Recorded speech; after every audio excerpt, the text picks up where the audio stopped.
네, 여러분 안녕하세요. 네, 방송 준비 중입니다. 잠시 후에 보강을 시작하도록 하겠습니다. 잘 들리시죠?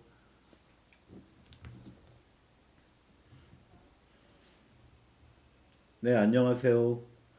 오늘 온라인 보강은 제9장 상품 믹스와 제공물이라는 주제를 가지고 진행을 하겠습니다. 자, 우리가 9장부터는 본격적인 마케팅 포피 믹스를 배우기 시작할 겁니다. 자, 포피 믹스는 마케팅 전략을 세우는데 중요한 네 가지를 보통 얘기하죠. 그래서 우리가 프로덕트, 플레이스, 그리고 프라이스, 그리고 프로모션을 보통 마케팅 포피라고 부릅니다. 자, 그럼 마케팅 포피의 의미는 우리가 배웠는데요. 믹스란 무슨 뜻일까요? 자, 믹스라는 의미도 조금 더 설명을 드릴게요. 기업의 마케팅 자원은 항상 유한하죠. 마케팅 자원이 유한하다는 것은 기업이 사용할 수 있는 인력이나 예산, 그리고 노력이 무한정 솟아난다는 건 나지 않는다는 사실이에요. 만약에 기업이 이 정도의 자원을 가지고 마케팅을 한다고 가정을 해볼게요. 그러면 시간, 인력, 사람을 쪼개야겠죠? 쪼갰을 때 기업은 이렇게 생각할 수 있어요. 아, 우리 기업의 노력을 대부분 좋은 제품을 만드는 데 투입하고 가격 전략은 조금 노력을 하고 홍보 광고를 많이 하자. 그리고 유통망에도 좀 신경을 쓰자. 이렇게 생각할 수도 있고 혹은 애플 같은 경우 어떻게 하죠? 아예 몰라. 제품이 좋으면 다 잘 팔려. 그리고 광고 좀 해야지. 나머지는 관심 없어. 이렇게 하기도 하잖아요. 그래서 믹스라는 개념 자체가 기업이 가지고 있는 제한된 자원을 마케팅 포피 각 요인들에 어떻게 나눠주고 분배해서 무엇을 위해서 최적의 성과를 낼 수 있을 것이냐에 대한 고민을 하는 게 마케팅 포피죠. 자, 오늘은 그 마케팅 포피 중에서도 먼저 상품 프로덕트 믹스라는 개념을 배워볼 겁니다. 자, 프로덕트에도 믹스라는 개념이 나오잖아요. 자, 이건 어떤 개념일까요? 동일하죠? 네, 프로덕트 믹스라는 건 말 그대로 그럼 제품을 구성하는데도 기업의 노력이 필요하죠. 예를 들면 디자인을 많이 하거나 브랜드를 개발하거나 제품의 품질을 올리거나 그것도 아니면 제품의 다양성, 색깔들을 다양하게 한다거나 여러 가지 방식으로 마케팅 중에서도 제품 전략을 짤 수 있는데 기업의 모든 제품 전략에도 마찬가지로 시간과 예산이 들어가요. 그래서 상품 믹스라는 것은 상품을 구성할 때 어떤 측면에 더 많은 자원과 노력을 쏟아서 소비자에게 제공할 것인가를 결정한다는 의미를 담고 있다 생각하시면 되겠죠. 자, 그리고 상품과 동일한 말로 우리가 다른 말 여러 가지 표현을 쓰는데요. 자, 시장, 제공물이란 표현도 사용합니다. 영어로는 마켓, 제공한다, 오퍼링이란 뜻이죠.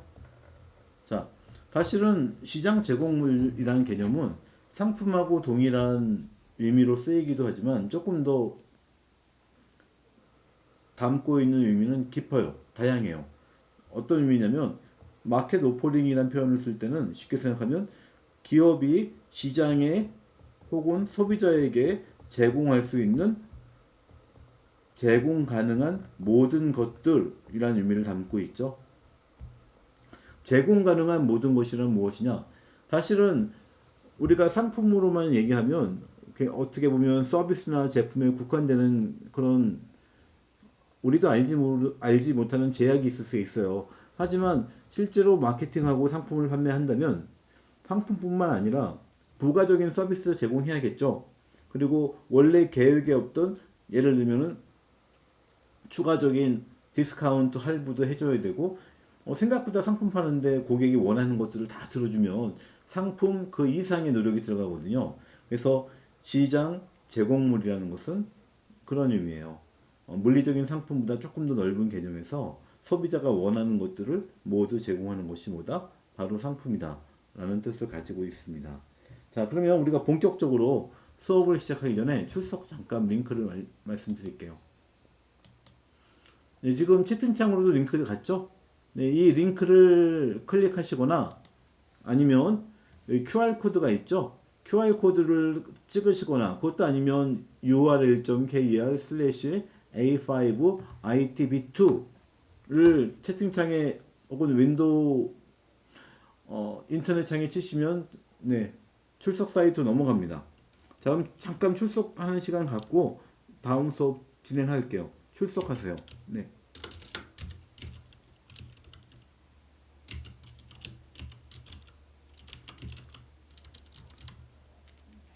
네, 지금 이 출석 당장 응답하기가 좀 번거로우시면 일단 메모를 해 놓으시거나 화면 캡처를 해 놓으시거나 좀 적어 놓으시고 나중에 하시면 되겠습니다.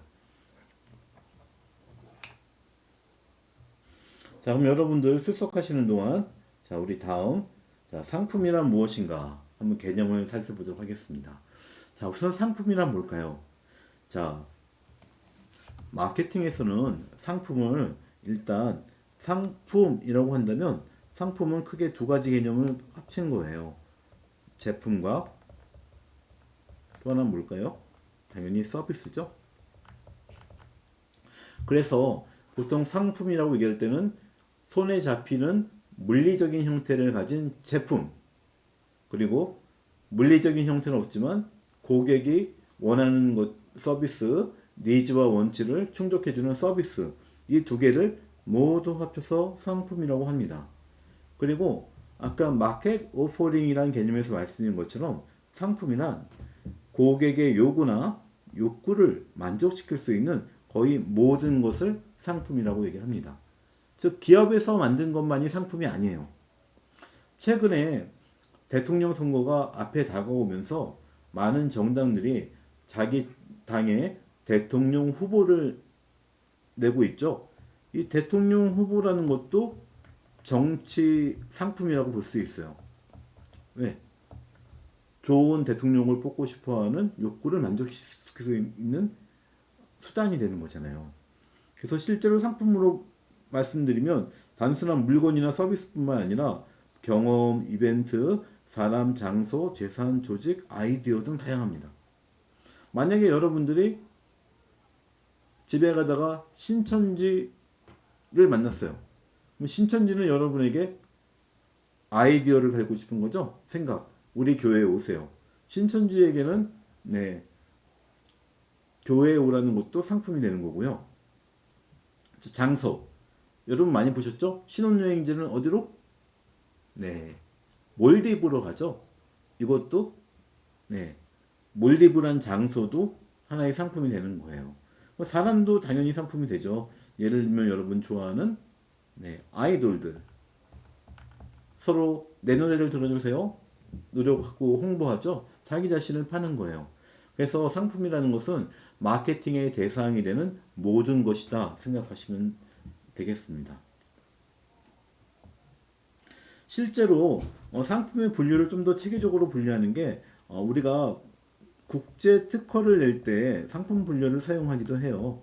그래서 니스 체계라고 얘기하는데요. 국제 특허를 내면 내가 특허를 내는 상품들이 어떤 상품들인지 신고를 해야 되잖아요. 그래서 니스 체계에서 보는 상품을 보면 일단 물리적인 형태를 가진 제품은 53가지고요. 무형의 서비스는 12가지.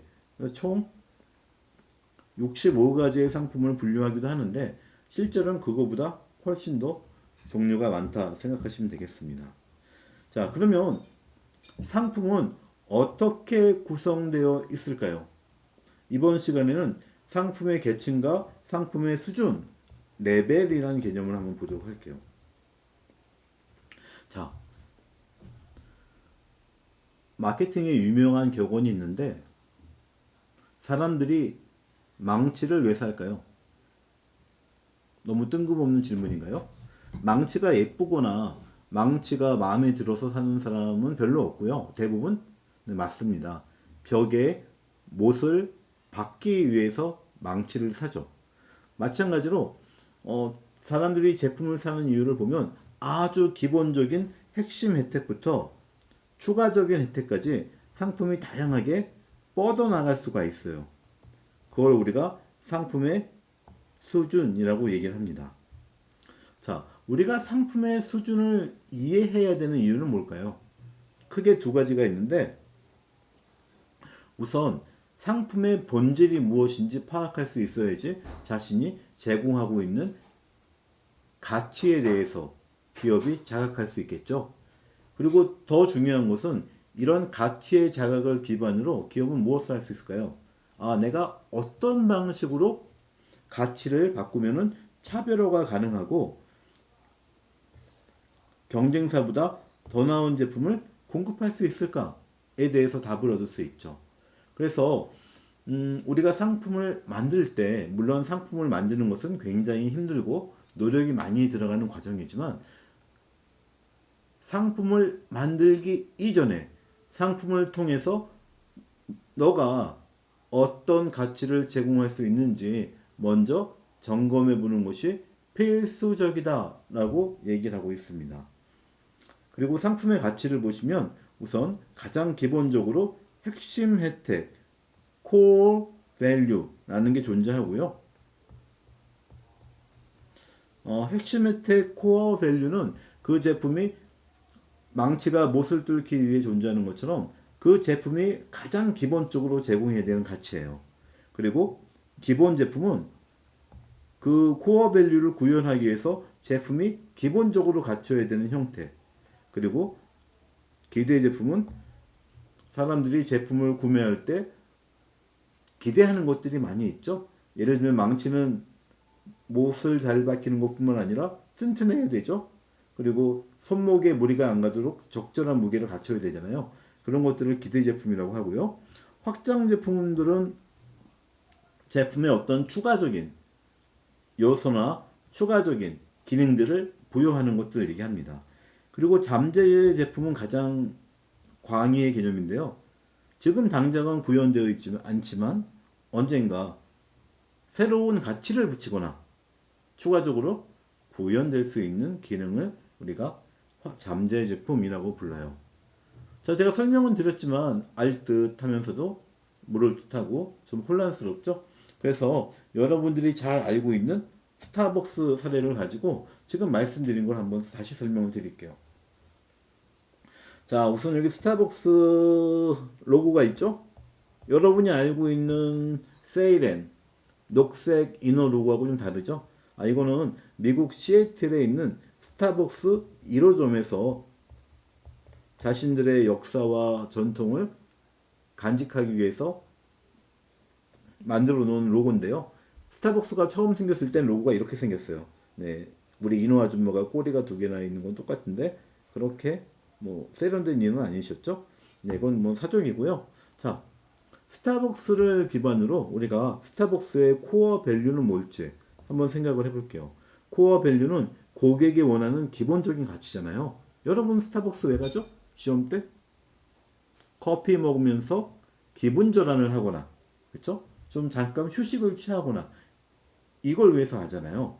그래서 스타벅스의 핵심 혜택 코어 밸류는 잠깐의 휴식과 기분 전환을 제공하는 걸 거예요. 이게 제품의 본질이에요.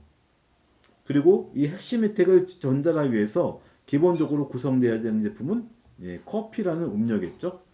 커피라는 음료가 존재하지 않으면 핵심 혜택을 담을 수가 없어요. 자, 그러면 기대 수준은 뭘까요? 고객이 기본 제품 외에 추가로 기대하는 것들을 기대 수준이라고 하는데 스타벅스 단지 커피가 맛있어서 가는 건 아니죠. 가면은 매장도 깔끔하길 기대하고 저 같은 경우는 와이파이도 무료로 쓰기를 기대하고 그리고 저희 같이 스터디 카페 이용하는 입장에서는 주인이 없으니까 하루 종일 앉아 있어도 눈치 보이지 않아요. 이것도 중요하잖아요. 그런 것들이 바로 기대 제품입니다.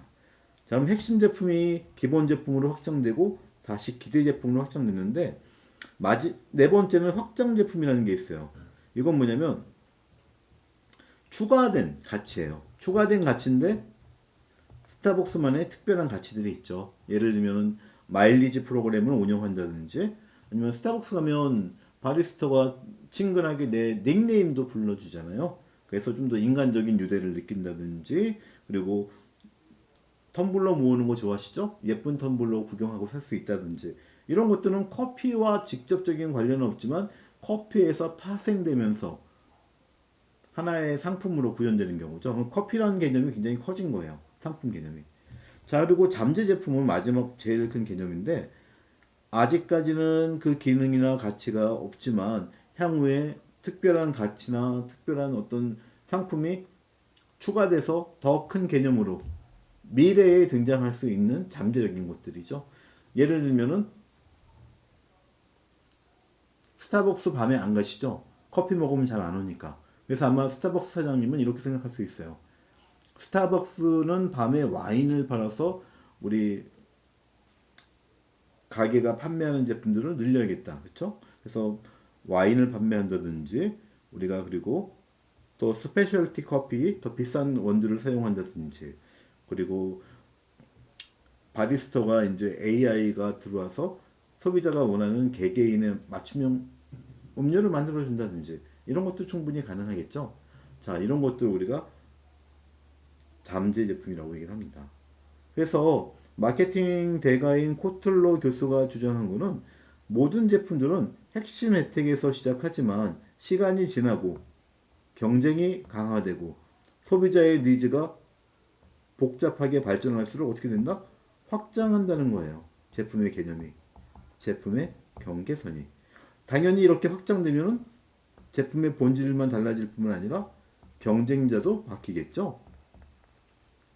단순히 커피만 팔 때는 우리 경쟁자가 뭐 예를 들면 뭐 탐스 커피라든지 뭐 폴 바셋 같은 회사가 경쟁자가 되겠지만 만약에 와인까지 판매하는 형태로 확장된다면 경쟁자가 바뀌겠죠. 와인바 사장님이 경쟁자가 될 수도 있고 아니면 우리가 흔히 맥주나 음료수, 소주를 먹는 술집도 스타벅스의 경쟁자가 되겠죠.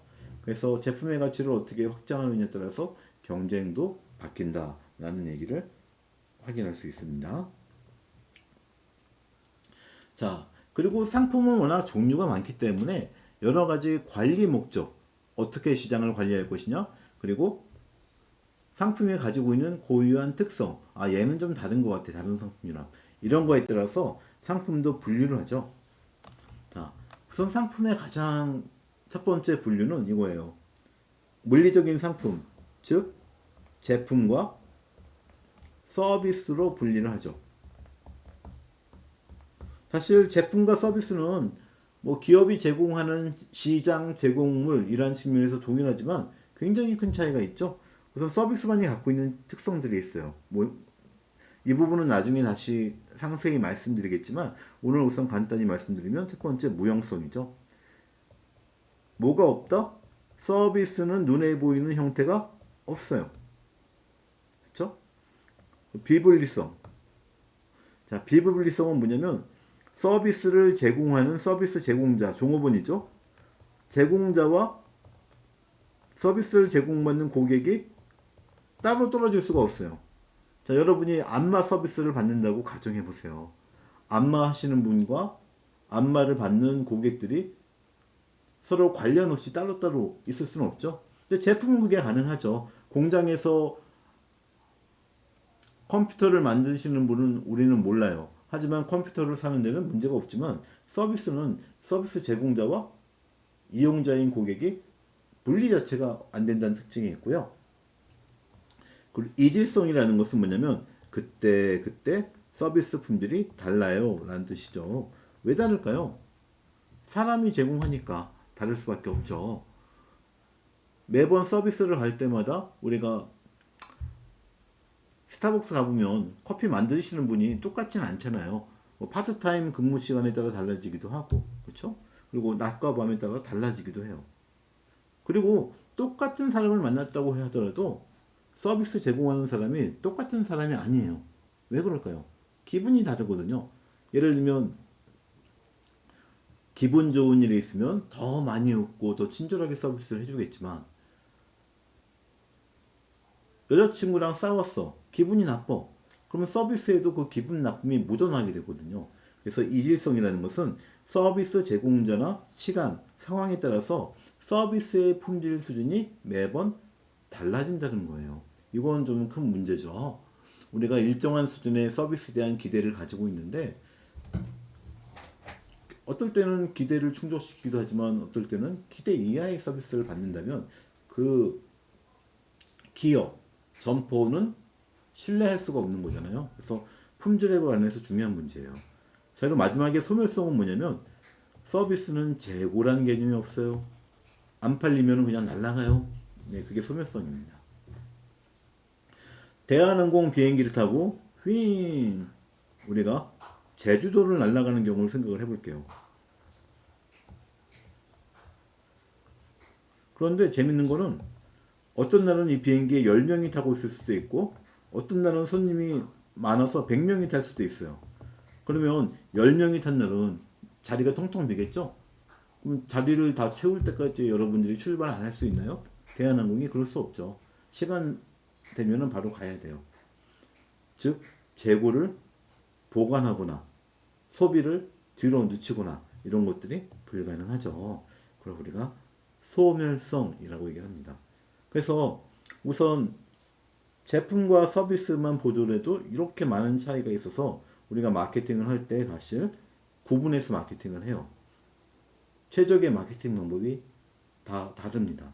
그 부분에 대해서는 아마 다음 시간 서비스 관리라는 챕터에서 좀 자세히 볼 기회가 있을 것 같아요.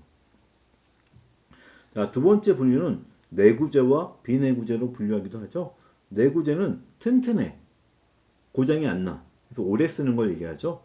보통 우리가 TV나 가구라든지 자동차, 아파트 이건 다 내구재겠죠. 반면에 비내구재는 빨리빨리 소비가 일어나고 그리고 구매를 했다고 하더라도 빨리빨리 대체되는 것들이에요.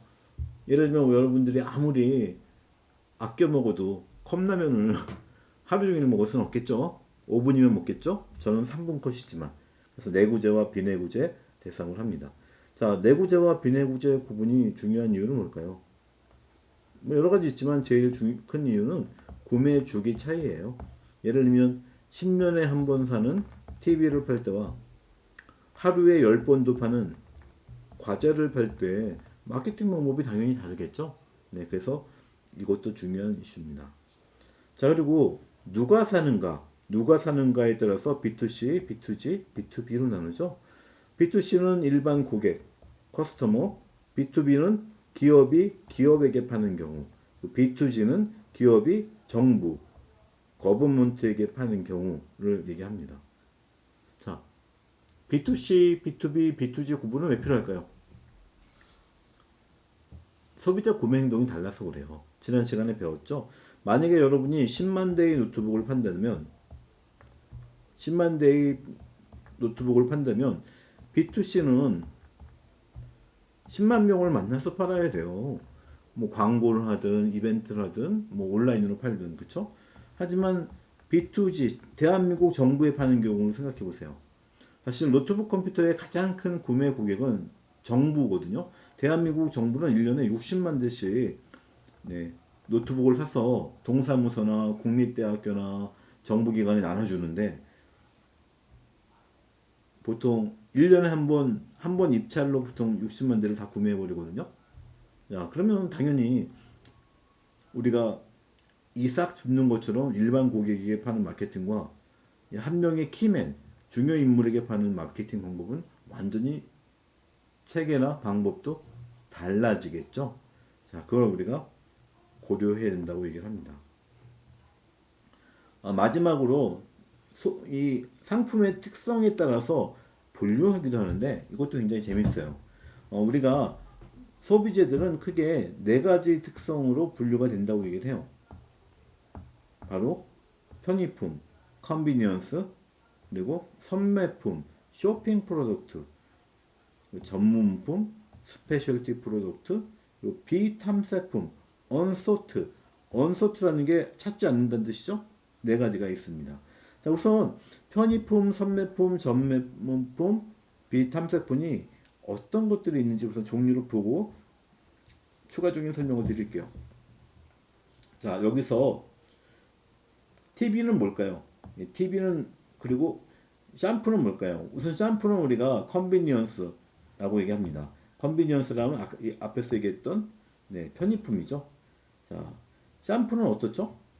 네, 말 그대로 이거는 뭐 가격도 저렴하고 우리가 자주자주 사는 제품들이에요. 그리고 설사 잘못 샀어도 별 부담이 없죠. 뭐 비싸지 않으니까.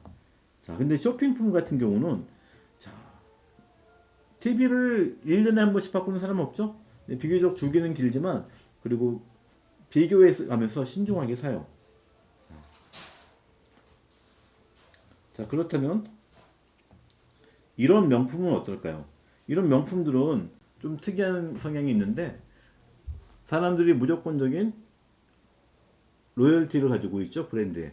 그래서 심지어 롤렉스 같은 명품은 새로 나온 인기 제품을 받기 위해서 네, 2박 3일 동안 가게 앞에서 텐트를 치기도 하고 물건은 없는데 돈부터 먼저 내고 대기를 걸죠. 굉장히 달라요. 그리고 마지막으로 비탐색품을 한번 볼까요? 자, 보험 상품이나 이런 것도 생각해 보세요. 내가 생명보험, 야 50년 후에 나 죽을지도 몰라. 빨리 보험 들어야지. 이러고 드는 사람 없죠? 보통 생각도 안 하고 있죠. 보험 들고. 그게 바로 비탐색품이에요. 평소에는 잘 찾지 않는다라는 뜻이죠. 자, 조금 더 설명을 드려야 할 것 같은데 우선 자, 샴푸나 음료, 스낵, 치약 등 일상생활에서 쓰이는 제품들은 대부분 편의품인 경우가 많죠. 이 편의품의 특징은 자주 사야 돼요. 그리고 가격이 비싸진 않죠. 그리고 늘 사던 버릇으로 사기 때문에 사던 대로 고민하지 않고 바로 사요. 신속하게. 그리고 매일매일 사고 자주 사야 되는데 구매점이 너무 멀면은 싫어하겠죠. 그래서 무조건 가까운 데 있어야 돼요. 그래서 쉽게 생각하면 여러분 편의점 가서 볼 수 있는 모든 제품들은 사실은 편의품에 해당됩니다. 뭐 그 밖에 것도 있지만. 그런 편의품을 우리가 판매한다고 했을 때 여러분들이 효과적인 마케팅 방법은 뭘까요? 제일 중요한 건 이거예요. 언제 어디서나 쉽게 살 수 있도록 유통을 빠방하게 집 근처에 쫙 물건을 깔아야 돼요. 그렇죠? 여러분들이 샴푸 하나 산다고 청주에서 서울로 가는 일은 절대 없잖아요. 그리고 사람들이 기억을 해야지 버릇처럼 살 거 아니에요. 기억시키는 제일 좋은 방법은 뭐냐? 예, 광고를 아주 뇌에 박히도록 반복시켜서 브랜드를 그냥 각인시키는 게 필요하겠죠. 그리고 사람들이 그다지 충성도는 없어요. 왜냐면 뭐 값도 싸고 뭐 늘 쓰는 거니까 뭐 기분 전환 삼아 새로운 것들을 새로운 브랜드를 한번 테스트하기도 해요. 그래서 어떻게 되느냐? 아, 사람들을 유혹할 수 있는 도구들, 뭐 할인 쿠폰이나 원 플러스 원 행사 이런 것들이 굉장히 판매에 도움이 돼요. 편의품을 할 때요. 자, 쇼핑 프로덕트, 선매품은 어떨까요? TV 같은 경우 한번 예를 들어볼까요? 우리가 아무리 삼성이나 LG전자를 잘 알고 있어도 TV를 사게 되면 망설이게 돼요. 왜냐면 어떤 TV가 좋은지 사실 잘 정보가 없잖아요. 그리고 TV가 그렇게 저렴한 것도 아니잖아요. 그래서 선매품을 살 때는 구매 전에 사람들이 비교하고 추가적인 정보를 탐색해요. 그리고 매일매일 사는 편의품과 달리 보통 TV는 10년에 한 대, 냉장고는 15년에 한 대 이렇게 바꾸잖아요. 차는 5년에 한 대. 그래서 어느 정도 중간 정도의 구매 빈도 이런 것들을 가지고 있습니다. 자, 그럼 선매품을 팔 때 가장 효과적인 마케팅 방안은 뭘까요? 사람들이 비교를 한다고 했잖아요. 비교를 한다는 것은 쉽게 얘기하면 비교했을 때 우리 제품이 이겨야 돼요. 경쟁사보다. 즉 차별화 포인트, 디퍼런시에이션 굉장히 중요해져요. 차별화를 확실히 하셔야 돼요. 그리고 정보를 주는데 정보 주는 종업원의 역할도 중요하겠죠. 그래서 전문 판매원, 고객들이 원하는 정보를 쏙쏙 귀에 담아주는 이런 전문적인 정보원들이 필요합니다. 선매품이에요. 자, 반면에 우리 스페셜티 전문품이라는 제품을 볼게요. 와, 겁나 비싸 보이는 시계네.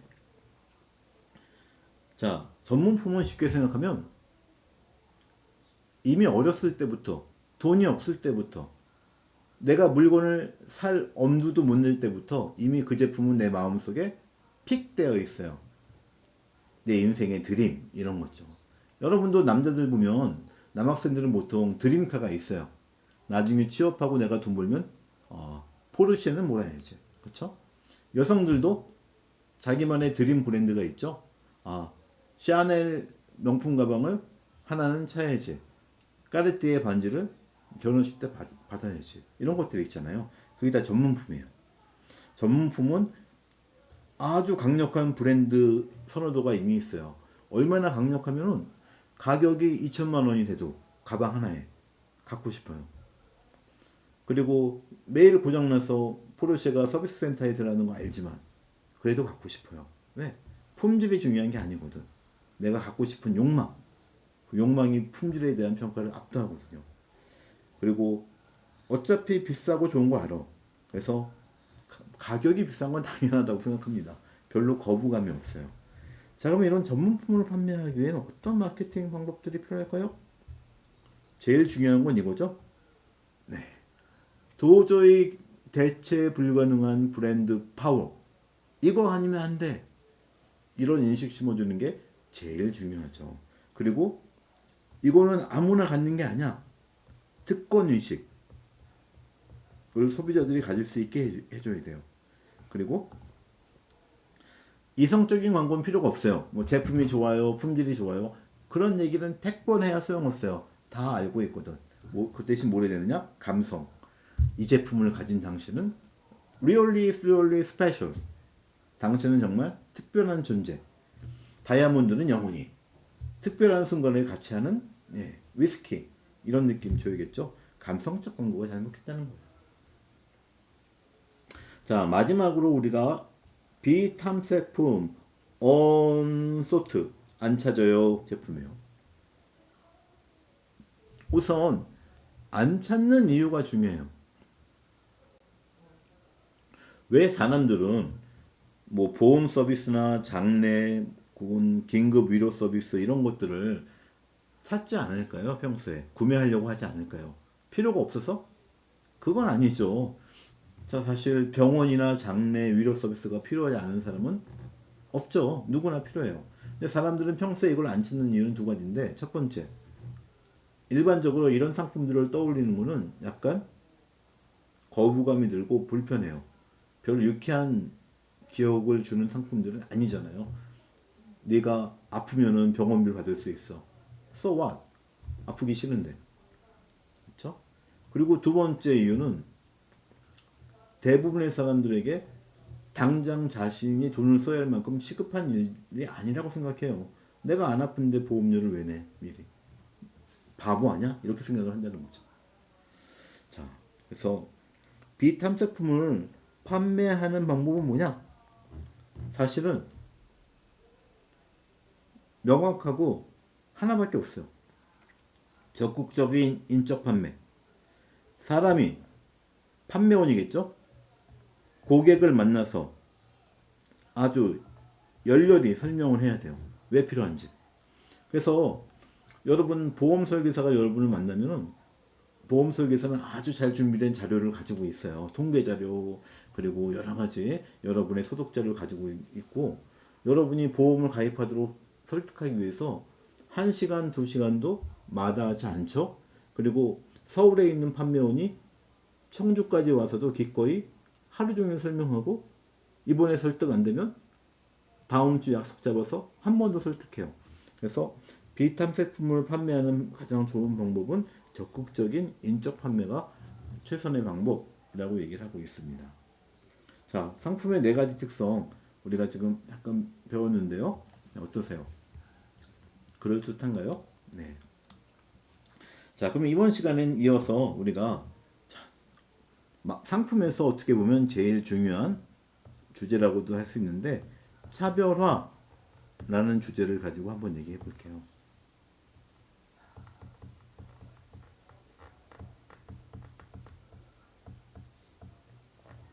차별화는 마케팅의 꽃입니다. 그리고 심리학의 자식이라고 할 수 있죠. 똑같은 제품임에도 불구하고 사람의 기억이나 인식을 조작해서 특별하다라고 여기게 만드는 경우 굉장히 흔하죠. 자, 우리가 경주에 놀러 가면 뭘 먹죠? 시범빵을 먹죠? 근데 시범빵이 뭐 특별한 게 있나요? 그냥 풀빵에다가 치즈 좀 넣은 거잖아요. 그런데도 불구하고 그걸 꼭 꾸역꾸역 굳이 찾아가서 먹는 이유는 경주는 시범빵이 중요하고 차별화되어 있다고 사람들 머릿속에 때려박혀 있기 때문이죠. 자, 이걸 역으로 생각한다면 여러분이 어떤 상품이나 서비스를 마케팅하는 마케팅 관리자라면 당연히 내 제품을 어떻게 차별적으로 소비자 머릿속에 때려 박아서 경쟁 없이 더 큰 돈을 벌까에 대한 고민을 수시로 하게 돼요. 이 차별화에 대한 고민은 성공적인 제품 전략의 가장 중요한 요소라고 이야기할 수 있습니다. 자, 우리가 매일 먹는 술, 그 중에서도 맥주를 보세요. 그냥 맥주는 똑같은 제품 같지만 맥주도 굉장히 다양한 형태로 이미 차별화가 돼 있죠. 그렇죠? 10,000원에 4캔씩 파는 수입 맥주도 있지만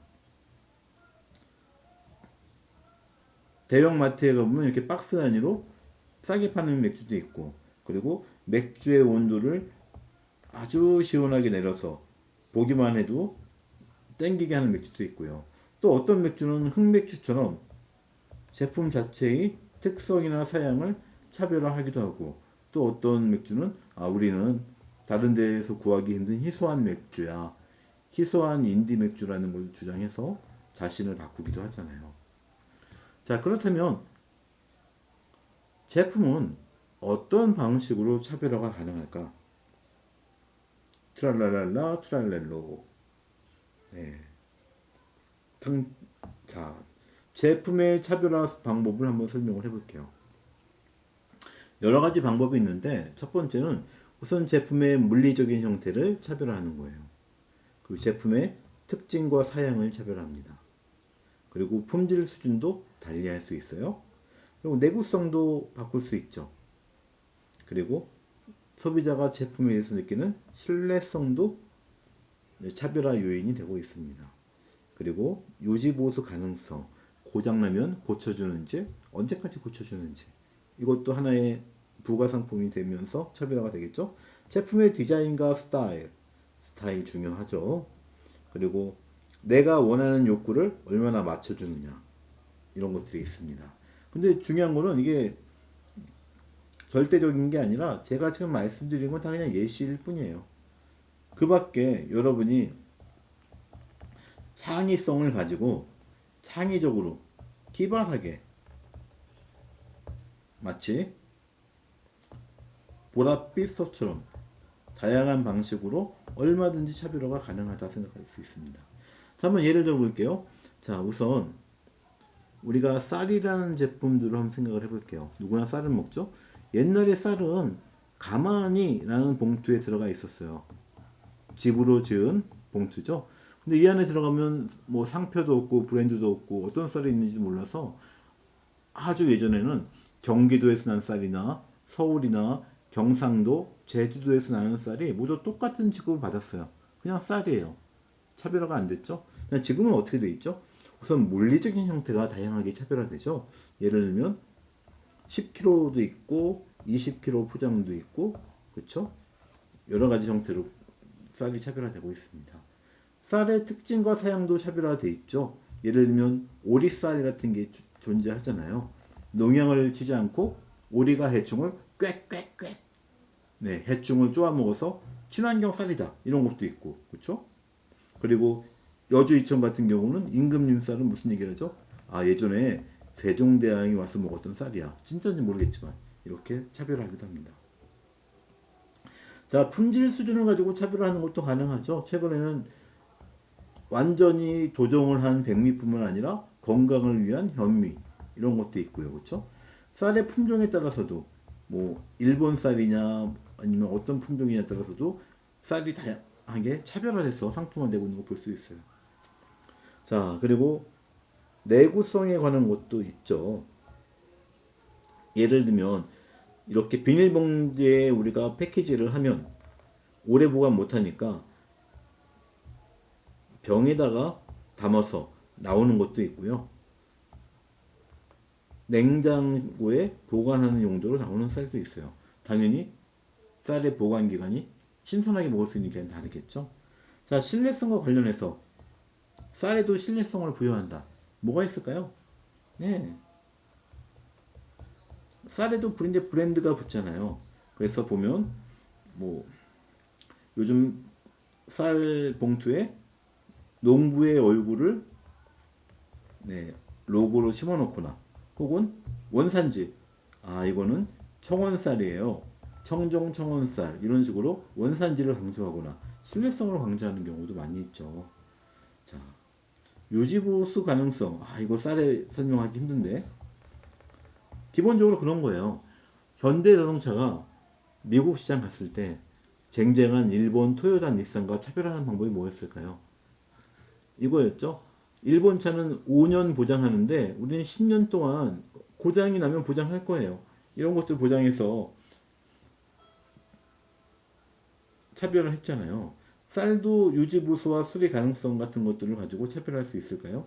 예, 충분히 가능하죠. 예를 들면은 지금 그렇게 하는 데는 없지만 뭐 묵은 쌀을 가지고 온다면 우리가 쓰던 핸드폰을 새로운 핸드폰으로 번호 이동하는 것처럼 묵은 쌀을 가지고 온다면 동일한 브랜드에 한해서 새 쌀로 바꿔줄 거예요 라고 마케팅하는 데가 있다면 이런 마케팅도 상품의 부가 상품의 확장 상품의 하나가 되면서 차별화가 되는 거죠. 자, 스타일. 자, 쌀에도 디자인이나 스타일이 필요할까? 당연하죠. 우리가 포장이나 라벨 같은 경우에 그렇죠? 그리고 쌀 되게 무겁잖아요. 예를 들면 포장을 하는데 쌀에 손잡이가 달려서 누구나 들고 가기 쉽게 해놓는다. 혹은 쌀에 이동이 편리한 뭐 끈을 묶어 놓는다. 포장에. 그럼 스타일 충분히 달라지죠. 그리고 쌀 자체도 스타일이 있는 게 있는데 요즘에 색깔 쌀이라는 게 나오잖아요. 그래서 뭐 강황이라든지 카레 같은 성분을 쌀에 붙여서 노란색이나 건강에 좋은 색깔로 만드는 경우도 있어요. 스타일이죠. 자, 그리고 개인 맞춤화. 개인 맞춤화는 지금 마케팅에서 중요한 개념인데 사람들이 자기가 스페셜, 특별하다고 느끼거든요. 근데 공장에서 나오는 제품들 누구나 똑같은 제품을 받는 것에 대해서 사람들은 사실 좋아하지 않죠. 내가 얼마나 특별한 사람인데. 그래서 그걸 맞춰주는 게 개인 맞춤화예요. 넷플릭스 내가 좋아하는 콘텐츠 맞춰주잖아요. 그러면 쌀은 개인 맞춤화 가능할까? 당연히 가능하죠. 만약에 여러분들이 뭐 당뇨라든지 뭐 비만 같은 건강에 대한 우려가 있다면 이것들의 그 콜레스테롤을 낮춰주는 기능성 쌀 같은 것도 충분히 가능하고요. 그리고 나는 혼자 살아. 1인 가구야. 근데 쌀가마니가 너무 적어. 나는 내가 원하는 만큼 쌀을 구독하고 싶다. 가능하죠? 매주 월요일마다 일주일치 쌀이 아주 맛있게 따끈따끈하게 도정돼서 햇살이 오면 당연히 맛있잖아요. 개인 맞춤이에요. 자, 그리고 이거 지금 말씀드린 건 다 예시일 뿐이고 기타 여러분들이 아이디어만 좀 더 고민해 보시면 얼마든지 창의적으로 차별화할 수 있는 방법도 많이 있죠.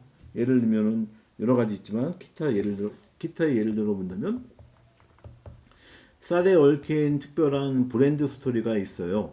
하면 그 스토리를 개발해서 차별화 가능하죠. 예를 들면은 이 쌀을 먹고 누가 자원급제를 했다, 아니면 뭐 노벨상을 받은 누가 좋아했다, 뭐 프로야구 선수 누가 이 쌀을 먹으면 홈런 친다, 뭐 이런 것도 충분히 가능하고요. 또 뭐가 있을까요? 기타. 뭐 여러분들이 쌀에 특별하고 재밌는 마스코트 같은 걸 개발해서 마스코트를 가지고 네, 차별하는 것도 가능하죠. 트랄렐로 트랄랄라 이런 애들을 만약에 탕탕탕으로 이런 애들을 만약에 마스코트로 썼다. 요즘 인기 있는 밈이잖아요. 그것도 차별화가 되는 거고. 혹은 제휴도 가능하죠. 가능할지 모르겠지만 예를 들면 디즈니랑 제휴해서 그렇죠? 도널드 덕이 홍보하는 오리살 이런 것도 차별화 가능하고 사실 이 기타라고 되었는데 차별화할 수 있는 방법들은 무궁무진해요. 그래서 마케팅에서 제일 어렵고 재밌는 부분 중에 하나가 어떻게 이것들을 차별화할 것인가 하는 부분이라고 얘기할 수 있겠습니다. 자, 오늘 마케팅 온라인 보강 수업은 여기까지 진행을 하겠고요. 네. 뭐 추가적인 질문이나 궁금한 내용 있으시면 채팅창에 남겨주시면 잠깐 보고 답변 드리고 마무리하도록 하겠습니다. 자, 추가적인 질문 채팅창에 남겨주세요.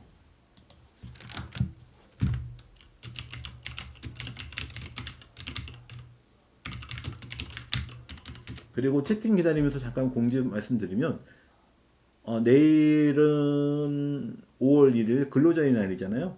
네, 학교가 쉽니다. 그래서 여러분들이 수업이 있어도 내일은 아마 다 쉴 거고요. 5월 2일 금요일 수업은 정상 운영합니다. 강의실에서 보면 됩니다.